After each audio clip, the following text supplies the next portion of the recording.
Hello students, आज मैं आप लोगों को the rule of the road का पार्ट 2 बताने वाला हूं। तो चलिए शुरू करते हैं वीडियो को। In all these and 1,000 other details you and I please our selves and ask no once leave. और इसी तरीके की जितनी भी चीज़ें हैं और भी बहुत सारी चीज़ें हैं, बातें हैं, जिनमें हम लोग क्या करते हैं, आप और मैं तो अपने आप को खुश करते हैं अलग अलग तरीके से, जिसमें हमारी इच्छा होती है और किसी की परमिशन जो है उसमें हम लोग नहीं मांगते हैं। We have a whole kingdom, हमारा अपना खुद का क्या होता है, एक साम्राज्य होता है। इन विच वी रूल अलोन, जिसमें हम अकेले जो है शासन करते हैं, मतलब हम अपनी मन मर्जी की बहुत सारी चीज़ें करते हैं। Can do what we choose, जो भी चुनते हैं वो कर सकते हैं। बी वाइज और रिडिकुलस, बुद्धिमान बन सकते हैं और हास्यास्पद भी बन सकते हैं, मतलब कोई हमारा मजाक भी बना सकता है। खासली और इजी, कठोर भी बन सकते हैं और इजी भी बन सकते हैं। कन्वेंशनल और ओड, पारंपरिक बन सकते हैं या विचित्र बन सकते हैं, तो हम जैसा चाहें वैसा बन सकते हैं। But directly we step out of that kingdom, लेकिन डायरेक्टली क्या होता है, तो हम लोग जब उस किंगडम से बाहर निकलते हैं, our personal liberty of nation action है, और personal liberty of action is restricted. तो हमारा जो पर्सनल खुद का जो लिबर्टी है, ठीक है, उसका जो एक्शन हम लोग करते हैं, मतलब कि आज़ादी का जो फ़ायदा उठाते हैं, तो वो चीज़ जो है दूसरों की लिबर्टी के साथ क्या हो जाता है, समायोजित हो जाता है। मतलब हम जब अपने क्षेत्र से बाहर निकलते हैं, अपनी मनमर्जी की चीज़ों को करना छोड़कर जब बाहर निकलते हैं, दूसरे लोगों के बीच जाते हैं, तो उनके बीच हम ये सब चीज़ें नहीं कर पाते हैं। क्यों? क्योंकि वहाँ उनकी खुद की भी स्वतंत्रता होती है। हम दूसरे के सामने जा कर के कुछ ऐसा बर्ताव नहीं कर सकते हैं जिससे कि उनके स्वतंत्रता को कोई ठेस पहुँचे। I might like to practice on the trombone from midnight till 3 in the morning. आगे कहते हैं कि इनको जो है ट्रम्बोन जो है वो बजाने वाला एक होता है तुरही, तो ये बजाने का अभ्यास करना इनका शौक है। ये रात में जो है 3 बजे तक जो है मिडनाइट से बजाना चालू करे, 3 बजे सुबह तक बजाते रहे। If I went on to the top of hell valley, और यदि ये किसी हेल वैली मतलब माउंटेन का जो पीक है वेल्स में, तो वहाँ जा कर के अगर ये बजाते हैं, to do it could please my self, तो वहाँ पर जा कर के इनको बहुत शांति मिलेगा, बहुत खुश हो जाएंगे। But if I do it out in the streets, लेकिन जब ये रास्ते पे जाके अगर ये चीज़ करेंगे, मतलब जो बाजा है बजाने वाला, ये अगर रास्ते में बजाएंगे रात में, तो क्या होगा, the neighbours will remind me that, तो इसके जो पड़ोसी हैं वो इनको रिमाइंड करवाएंगे, याद दिलाएंगे कि my liberty to blow the trombone must interfere with their liberty to sleep in quiet, कि जो मेरी आज़ादी है इसे बजाने की, उससे उनके खुद के आज़ादी में, जो कि शांति से सोना जो है ये हर किसी की एक आज़ादी होती है, तो उसमें दखल पड़ेगी इस चीज़ से।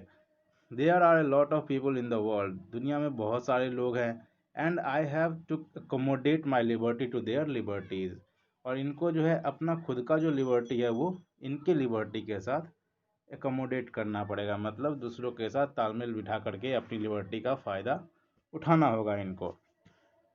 We are all liable to forget this, and unfortunately, we are much more conscious of the imperfections of others in this respect than of our own.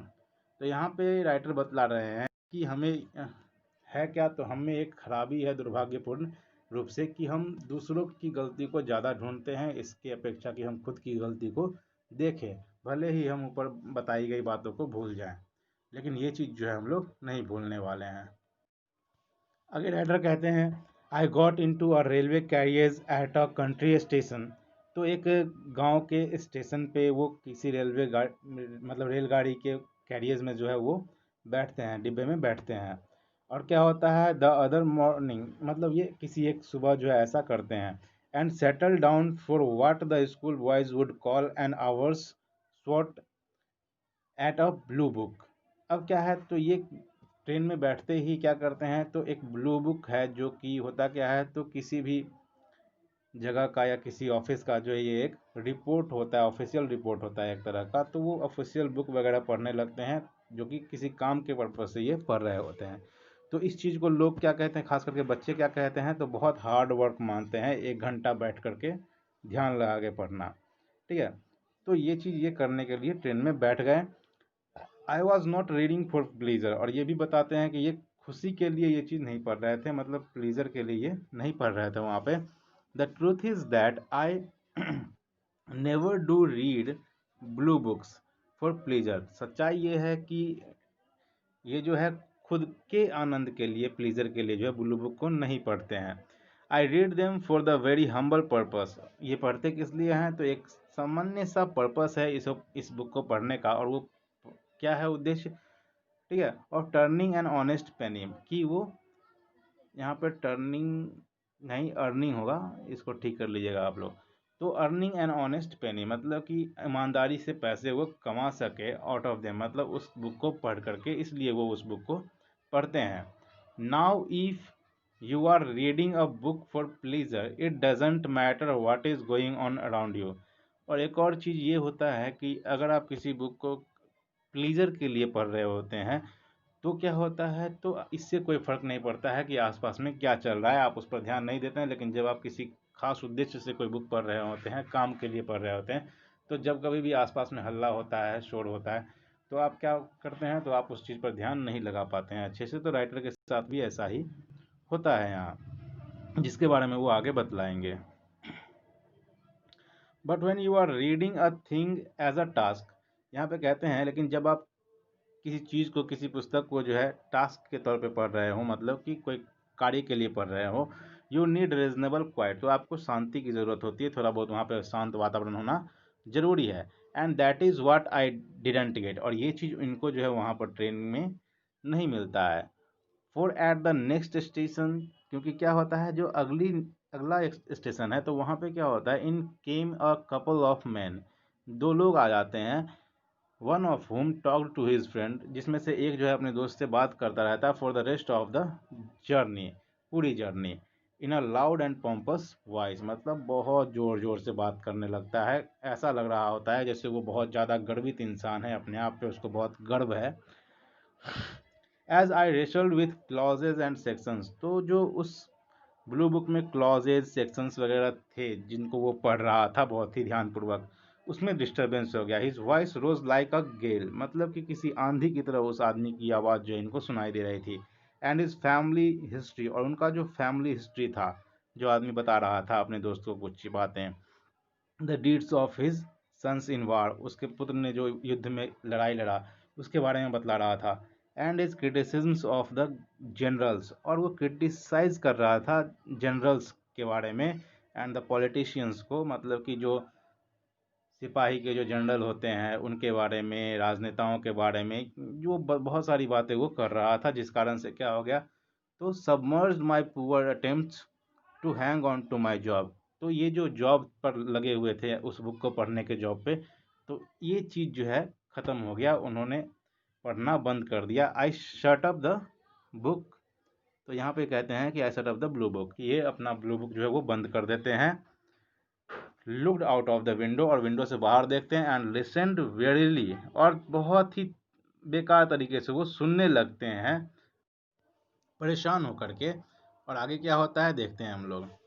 The voice thundered on with themes like these, और उसकी आवाज़ मतलब इस तरह से आ रही थी, वो क्या क्या बोल रहा था यहाँ पे लिखा गया है। Now what the French ought to have done, अब फ्रांस को क्या करना चाहिए था। द मिस्टेक दैट क्या है, जर्मन्स मेड, जर्मन लोगों ने क्या क्या मिस्टेक्स की, वो इन सब तरह की बातें बतलाया जा रहा था। और ये जो सेंटेंस के बाद 3 डॉट हो जाता है, तो इसका मतलब हो गया कि वो व्यक्ति और भी बहुत कुछ बातें बतलाता है जो इनको याद नहीं रहा। इफ ओनली एस्क्विथ, एस्क्विथ कहते हैं राजनेता को, हैड, तो स्क्विथ जो है उनको ऐसा करना चाहिए। तो ये सब चीज़ें वो बोल रहा था, लगातार जोर जोर से बोले जा रहा था। You know the sort stuff, यहाँ पे कहते हैं आप इन सब तरह की बातें जानते होंगे, जब कभी भी आप जो है ट्रेन में चढ़ते होंगे तो इन तरह की बातों से आपका सामना होता होगा, कोई कुछ बोल रहा होता है, ठीक है। I had it all before, और पहले भी ये इन सब चीज़ों को सुन चुके हैं। ओह सो ऑफन, बार बार सुन चुके हैं। It was like a barrel organ. ये कैसा था? तो बैरल ऑर्गन की तरह था। मतलब बैरल ऑर्गन एक तरह का म्यूजिकल इंस्ट्रूमेंट होता है जिससे एक ऐसी आवाज़ निकलती है जो आप पसंद नहीं करते हैं, खास करके मतलब पुराने ज़माने का कोई ऐसा सॉन्ग होता है जो अनइंटरेस्टिंग लगे आपको नए ज़माने में। तो वही कहा गया, groaning out some uninteresting song of long ago. मतलब कि जिस ऐसा ऑर्गन लग रहा था, ये म्यूजिकल इंस्ट्रूमेंट लग रहा था जिससे कि अनइंटरेस्टिंग सॉन्ग जो है वो सुनाई